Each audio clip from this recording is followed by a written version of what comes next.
This is Optimal Living Daily, episode 2112, Outdated Limitations by Colin Wright of exilelifestyle.com.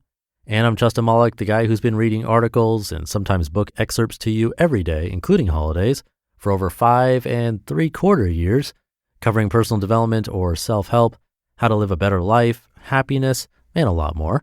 It's always with permission from the authors or websites. And now let's get right to today's post and start optimizing your life.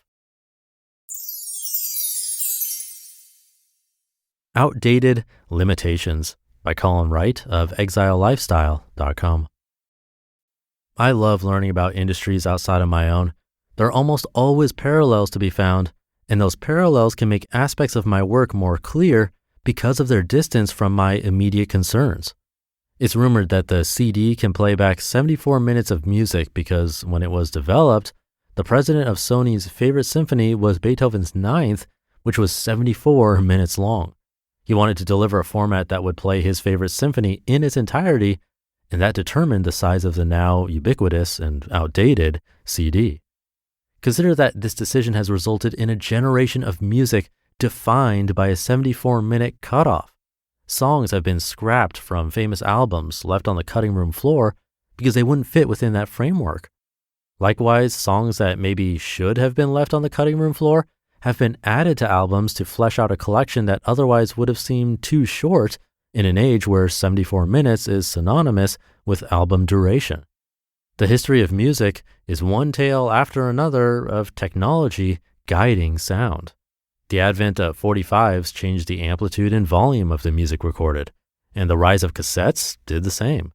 Each new technology brought with it different strengths and weaknesses, and the music shifted to adjust to these variables. Gig bands had to change their sound entirely once they started recording because elements of their music wouldn't sound right once committed to wax. Today it's the same, whether the medium is magnetic tape, laser-etched polycarbonate, or ones and zeros. Just as music technology has warped and shifted and sanded and pruned the music we listen to, so has publishing technology changed the way we perceive and imbibe books, essays, and other written work. For a very long time, a book was a printed work of a certain length, and that length was determined by how many pages it was economical to print using existing technologies. Just as CDs were defined by the arbitrary length of a specific symphony, the length of books were determined by the economics of the physical vehicle used to deliver the words, the paper, ink, and bookbinding materials, rather than the words themselves. This state of affairs is changing fast. Today, print-on-demand technologies have made printing and delivering physical books far less costly, and as a result, a book can be nearly any length the author desires.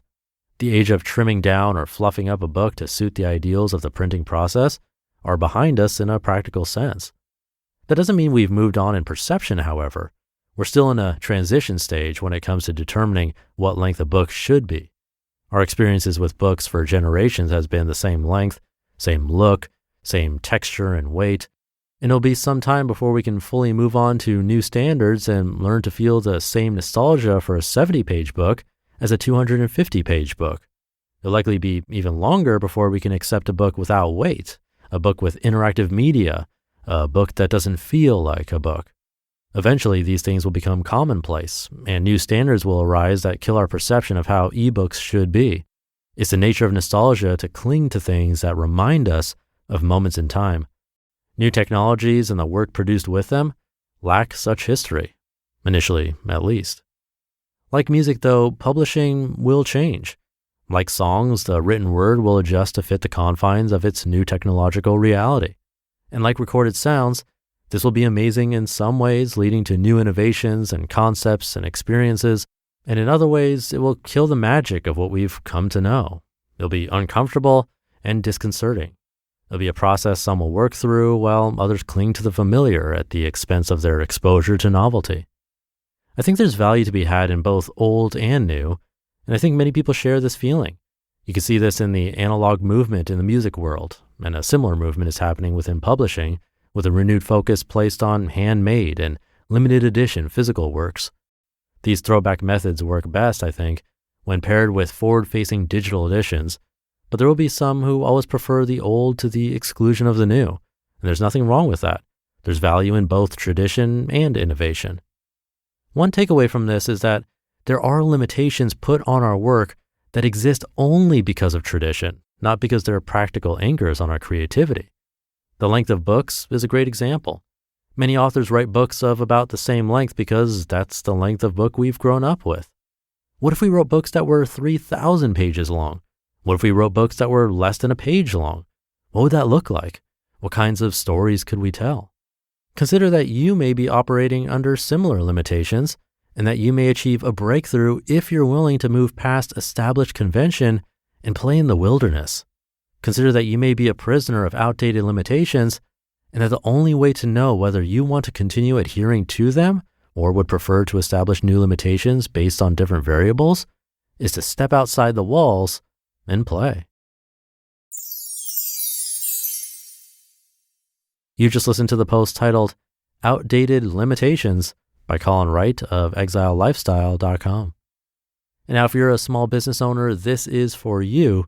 Running a business is just plain hard, endless to-do lists, employees to take care of, and your ever-present bottom line. So first of all, kudos to you for staying on top of it. And I want to tell you about Gusto. Gusto built an easier and more affordable way to manage payroll, benefits, and more. They help over 100,000 businesses, including ours here at Optimal Living Daily, with tasks like automated payroll tax filing, simple direct deposits, free health insurance administration, 401ks, onboarding tools, you name it, Gusto made it easy. And they really care about the small business owners they work with. Their support team is attentive and helpful. And since money can be tight right now, you'll even get 3 months free once you run your first payroll. Just go to gusto.com/old and start setting up your business today. You'll see what I mean when I say easy. Again, that's 3 months of free payroll at gusto.com/old, gusto.com/OLD. Thank you to Colin. Really interesting stuff to think about. That's kind of the purpose of this podcast. And this podcast is an example of what he was talking about. And he has an update to this post, so I'll share that with you now. Update April 18th, 2017. Around the time I wrote this, I had recently finished writing my A Tale of More series, which was published in a very unusual way and which was a blast to produce. That project was meant to be an experiment as much as anything else, but I can't imagine having published it in any other way. Each book was 80 to 100 pages long, and they were published a week apart in 2 seasons of 5 books apiece. I was attempting to replicate something of what binge-watching TV shows accomplished, and for those who followed along in real time, I think it hit that mark. Even now, I find people who read that series tend to appreciate the relative brevity of the books, as each complete work feels episodic rather than isolated. I don't think that approach or any approach would work for every book or every series, but I love figuring out new variations on the standard approach to things. It's challenging, but also immensely rewarding. So again, thanks to Colin for bringing this up. There are so many ways to do what we do, infinite, but we often confine ourselves to these boxes just because they were done a certain way since the very beginning, when often that beginning is completely irrelevant now, as he mentioned with the CD example in this post. It's helpful to take a step back and look at things with a beginner's mind from time to time to really see if we can do something more efficiently or even just more creatively or in a more fun and engaging way. And this can apply to everything from work to play.